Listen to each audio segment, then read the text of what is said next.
It started when we called out to the stars, into the darkness. We felt so small, tumbling through the vast emptiness, while clinging to the skin of the world, and without a single reason why. We were curious, yes, but ultimately I think we were just terribly frightened. And we were young, so very young. We were children, and like a lonely lost child, we did the only thing we could think of to make it stop. We did what we thought we had to do to make the universe make sense. We called for help. For years we scanned the sky for a sign. We sent signals to the stars in the darkness beyond. Are we alone? But the skies were quiet. Always so quiet, leaving us to our own makings. But crying children never cease, and neither did we. We sent calls into every corner of space for decade after decade. We refused to believe that no one was out there. They had to be. Yet, for some unknown reason, they never answered us. Everyone remembers when that changed. They think it responded to the Arecibo message from 1974. The response to the Arecibo message was received almost 3 months ago in 2 separate parts. The first part of the message was received at the Hat Creek Radio Observatory in California. The Allen telescope array picked up what sounded like static interference that continued on for over an hour. It consisted of unintelligible screeching and buzzing sounds that continued without pause for the whole hour. The meaning of this message was never discovered, if it had one. The only thing we knew was that the signal's origin came somewhere in the Hercules constellation, near Messier 13. As soon as that signal stopped, the real message began. We made contact that day, and we were asked a question. Who is there? It came not through the radios, but as a voice inside all of our heads, asked the question to all of us. I heard it. My wife heard it. The young heard it, and the old heard it. Even the deaf heard it. Everyone, everywhere, heard this voice whisper that question in their heads, in every language on earth. I remember it almost too clearly. It asked in that familiar, yet indescribable voice that's always there in my mind.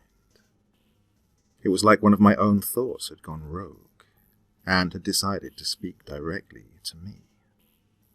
The world seemed to stop as everyone listened for what came next. Where are you?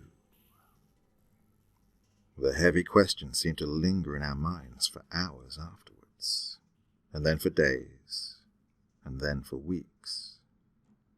That day changed everything. There were the doubters from the very beginning, and the holy ones who claimed that God had spoken to all of us, and that the time to repent was now. There were those who claimed they'd heard nothing, and those who'd claimed that the aliens had given them their own secret messages. And, of course, there were those who truly believed that we had been contacted for the first time by an extraterrestrial race like us, one ready to communicate, ready to lead us out of the dark. We were wrong. We never made contact with alien life, at least nothing comprehensible or discernible to human understanding. The stars are vast, and in their vastness our voices had touched the ears of something truly incomprehensible, something hungry and malevolent. The voice. We realized our mistake when the ground started to groan. Beneath our feet, everywhere, the ground seemed to moan. The muffled sound shook through the dust and dirt below us. No one knew what was causing it, at least not until the calls started coming in. The graveyards were screaming. All at once, the dead had started screaming. Every deceased man, woman, and child was turning in their graves. All the animals did too. Every dog, every cat, everything that had ever walked this earth. The cries of ancient whales shook the seas, and the shrill of shrieking birds echoed in the forests. The caskets shook, and the morgues howled. The voices stopped altogether, in an instant leaving the world in an amplified silence. In their absence, a new sound filled the air. The voice returned. I hear you.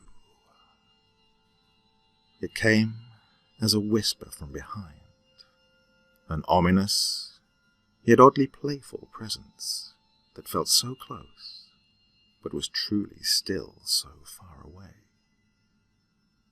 It let us breathe in the silence for a minute before it made us a promise. It was a promise we all knew to be true. I am coming. The voice was gone, and the air was again filled with screams. This time, they were from the living. After the voice had gone, we were left to our own devices. Millions panicked, and rightfully so, as chaos took hold of the streets. Many would die in the violence and the gunfire of that night. They would be known as the raptured before long, and the rest of us were the condemned. We could only wait. The screaming dead was only the first of the side effects that we felt as the voice approached. The closer it got, the more we felt it.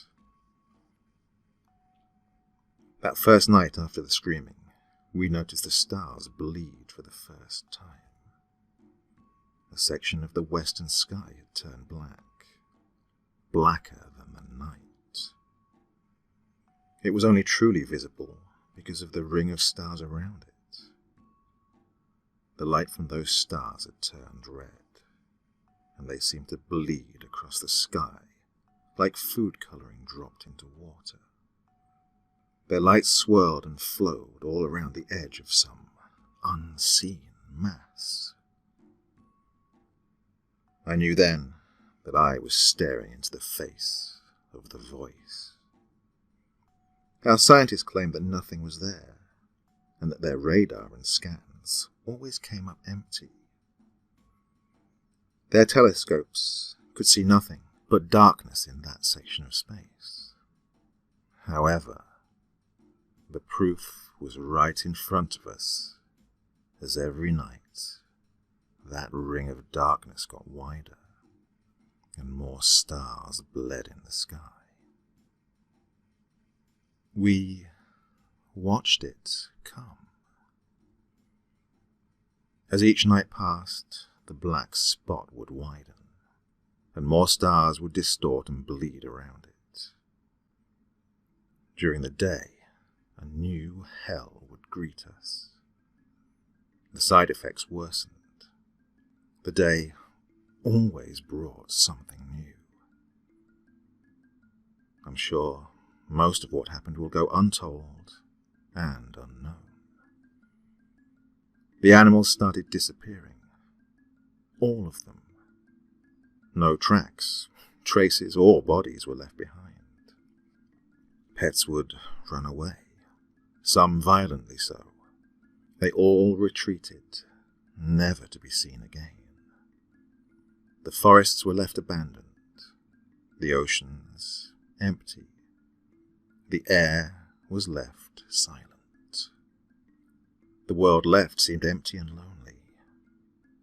They left like water receding from the shore just before the tsunami breaks. One day, about 2 weeks ago, scientists tried to talk to the voice again. They hoped, perhaps, to reason with it. They told it about what was happening on our world and asked it questions. The scientists begged. It didn't speak. When asked what, the voice sent a response. The next night, the skies lit up with streaks of fire. It was alight for hours, blazoned with orange and red. We didn't realize the effects until the next day, when the televisions turned to static and the telephones refused to work.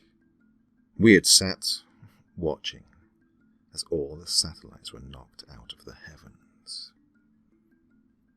After that, reports became rumors and rumblings. Sanity a thing of the past. The air chilled and weighed us down. The voice was nearly here, and everyone felt it. It rained for a week after the satellites fell. The rain was salty and mired with an unknown filth that turned the grass black. Maybe the satellites tracked something back in with them when they hit the sky. No one knew for sure. All we know is that it fell from clouds black as charcoal that blotted out the sun like liquid ash. Darkness fell upon us for days. When the clouds went away, the skies were empty. There were no clouds, yet the sky hung low and grey.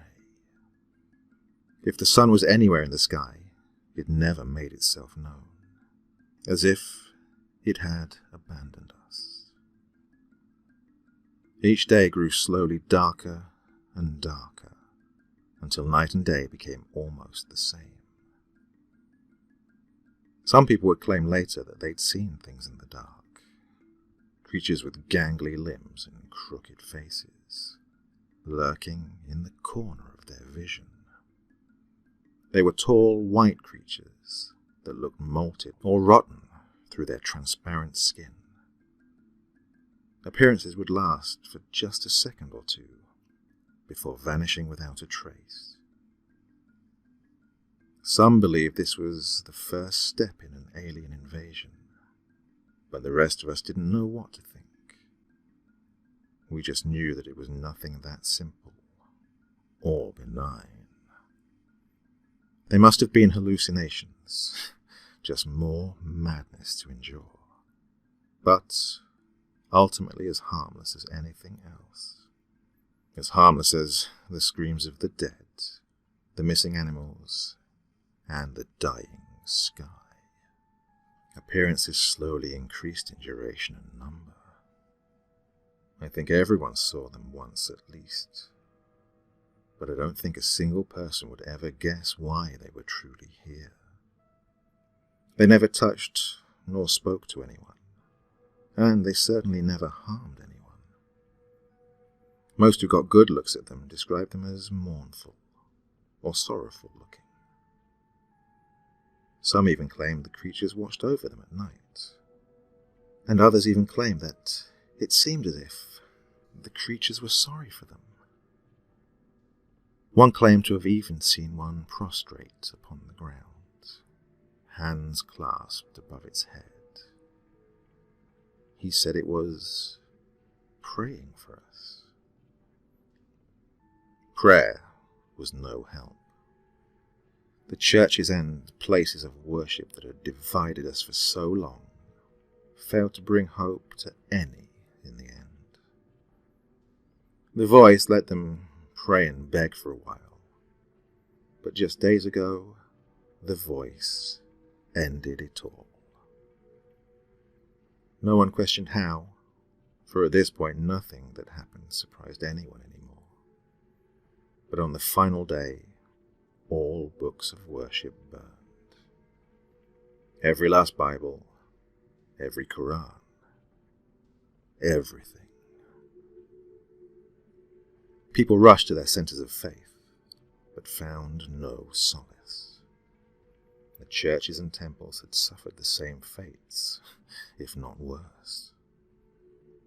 The people were left, abandoned by their greatest hopes. There were rumors of churches all over the world, with walls formed from the bodies of those who sought refuge. They were merged to the walls, stuck to them like flies in a trap. They died, still pleading for hope, but they were beyond God's help. The rest of us had learned to stop begging. We waited. The final message came. From beyond the sky, it fell upon us. The voice echoed, and it spoke the simple truth. I am here. There is a darkness beyond the horizon, the likes of which I doubt has ever been seen. It brings with it the screams of countless souls, and it moves fast. The stars are dying now, and I know they'll never be seen again. The light is dying so fast. I leave this not as a warning. No, it's far too late for that. Instead, consider this the last realization, the last humanity will ever know. For we used to wonder whether or not we were alone and lost, but never whether or not we were safe and hidden. The universe is infinite, and our understanding was significantly more finite. We should never have beckoned to the darkness. Instead, we should have clung to the light and closed our eyes every time we would turn to the void. As the final minutes approach, I hold one final truth to be certain. I now know why the skies were always so quiet.